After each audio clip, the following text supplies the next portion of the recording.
Hi, my name's Vince Sheehan, and today I'd like to talk about The Ladykillers, the 1955 film directed by Alexander McKendrick and starring Alec Guinness, Katie Johnson, Peter Sellers, Cecil Parker, Herbert Lom and Danny Green. I'd like to go through this famous Ealing comedy, exploring its structure and the themes that crop up in this funny film. Now, I suppose if you could sum this film up in a sentence, it would be something like a group of criminals who are desperately trying to silence an unwitting accomplice to a robbery they've perpetrated. And the film's roughly in 3 acts. Act 1 is really about Mrs. Wilberforce receiving some new lodgers. And Mrs. Wilberforce, we're introduced to her right at the beginning as this rather eccentric yet lovable old lady who seems to waste a lot of the police's time by going into the station and reporting completely unbelievable occurrences. She often forgets her umbrella, and she's seen as a kind of rather harmless character, if you like, around the streets of this part of London, around King's Cross Station. Sure enough, replying to an advert, she is approached by Professor Marcus. He wants to stay in her house with his associates. And Professor Marcus says that he would like to use her house to practice because he leads a string quintet. And Professor Marcus, played brilliantly by Alec Guinness, has this these rather bulky false teeth in his mouth and these shifting eyes. He's very much the criminal mastermind. And sure enough, Professor Marcus's associates come along with their musical instrument cases. We have Mr. Robinson, who's like this spiv character played by Peter Sellers. We have this lumbering buffoon called One Round, played by Danny Green. We have Major Courtney, this upper class, quietly spoken character played by Cecil Parker. And we have this dashing kind of classic gangster character with a European accent, Louis, played by Herbert Lom. And this unlikely band are pretending to practice. They play a record of Boccherini's string quintet from their room. So Mrs. Wilberforce thinks they're practicing, but it's really just a record. And particularly the famous tune, you know,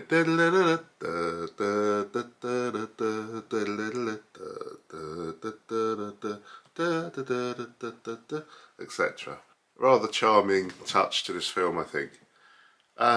In reality, they're planning a robbery of a vast sum of money from a truck that goes into King's Cross Station, and Professor Marcus is the mastermind behind it all. Some of them he's worked with for the first time, such as Louis, although Louis doesn't quite trust him, and others kind of respect his brilliance. One of the funny things about this film is that Mrs. Wilberforce is continually interrupting them, offering them tea. All of a sudden she knocks the door, they kind of turn the record off. They hold their instruments as if they've just stopped, sometimes in completely unrealistic positions, and she offers them tea, and politely they ask her to go away, but you can tell their patience is getting strained by her. And somewhat hilariously, Mrs. Wilberforce has some pet birds, including a parrot called General Gordon. And one point in this act, General Gordon escapes, and the gang are hilariously trying to catch this bird. The parrot causes chaos, which is a kind of a foretaste, actually, of what happens at the end of the film, where there's a similar thing happens with deadly results. And Act 2 is the heist itself. Professor Marcus has planned this meticulously, and at first it seems to go very well. They commit an armed robbery, they distract the police and the public by crashing another car. Mr. Robinson, Peter Sellers' character, is in the station pretending to be a porter, and he puts the money away where it could be picked up. And then sure enough, Mrs. Wilberforce comes and picks it up. And by now the police are at the station, but of course Mrs. Wilberforce, being this innocent old lady, is not suspicious at all. She just takes the money. But then, somewhat hilariously, Mrs. Wilberforce goes back to the station to get her umbrella. In the meantime, Professor Marcus and his crew are kind of aghast, listening to what's happening in this public telephone box. She gets her umbrella, and then she causes mayhem with this fruit and veg seller, played by Frankie Howard. The taxi's vandalised, and the money's left in a box on the side of the road.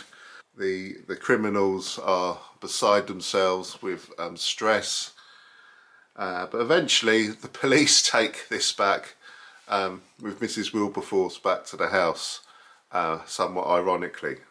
Then Act 3 is all about how the gang deal with Mrs. Wilberforce. Because just as the gang are leaving the house, despite the fact they're invited to a tea party, they politely leave with the money in their string instrument cases. But one round, who's carrying the cello case, gets his case caught in the door. He pulls the case and the money goes everywhere. And it creates a general panic amongst the criminals. And Mrs. Wilberforce sees it all, of course.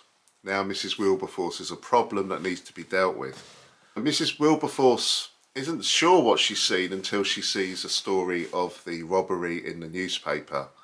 And then it all becomes clear to her. Not even Professor Marcus's charm can hoodwink her. But the gang do try to explain the crime away, saying that, you know, it's just a drop in the ocean for the insurance company. They'll just increase everyone's premiums by a farthing, but she's not convinced by that. And then they change tactic. They try and scare her. They say, look, Mrs. Wilberforce, you're an accomplice in this. You're likely to end up in jail yourself. And the police come to the door, and they're telling her how to deal with that, with hilarious consequences.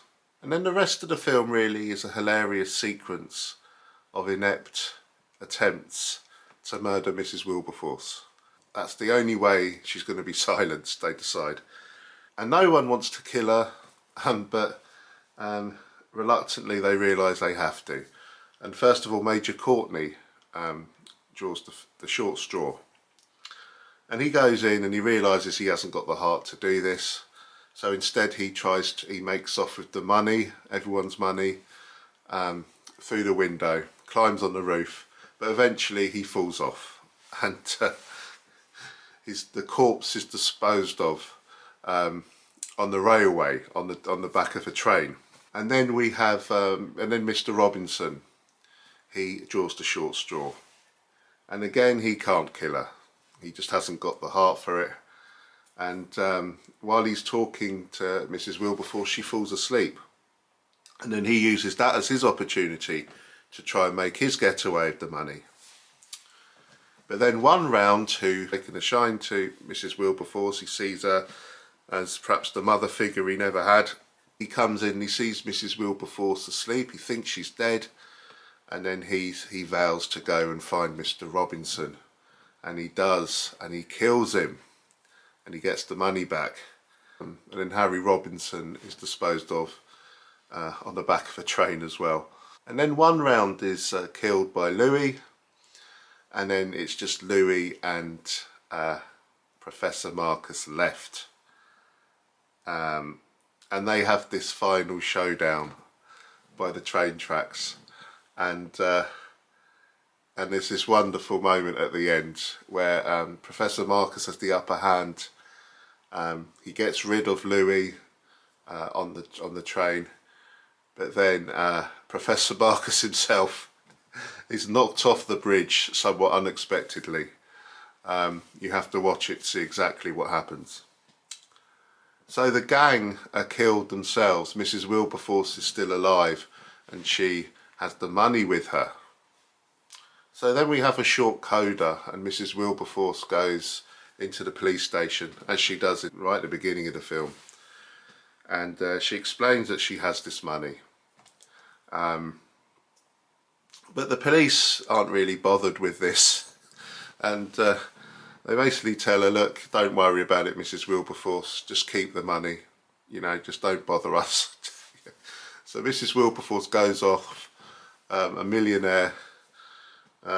She gives a load of money to this homeless guy on the way home. And that's the end of the film. I suppose in terms of its themes, you know, there's nothing which you wouldn't expect, I suppose, in a film of this kind. You know, inept criminals, a criminal mastermind, an innocent old lady, a heist. There's a lot about tea in this film, but it's such an enjoyable and funny film, really entertaining. It's a great ensemble performance by the gang and Katie Johnson, who plays Mrs. Wilberforce. But Alec Guinness is such a great comic performance by him. Playing Professor Marcus with the teeth and the eyes, and his general shiftiness and his oily charm, and politeness in the way he deals with Mrs. Wilberforce. A really great performance. Yeah, so if you haven't seen The Ladykillers, I do recommend it. Very funny film, and I've just put a brief slideshow about the structure and themes after this. Thanks for watching, bye.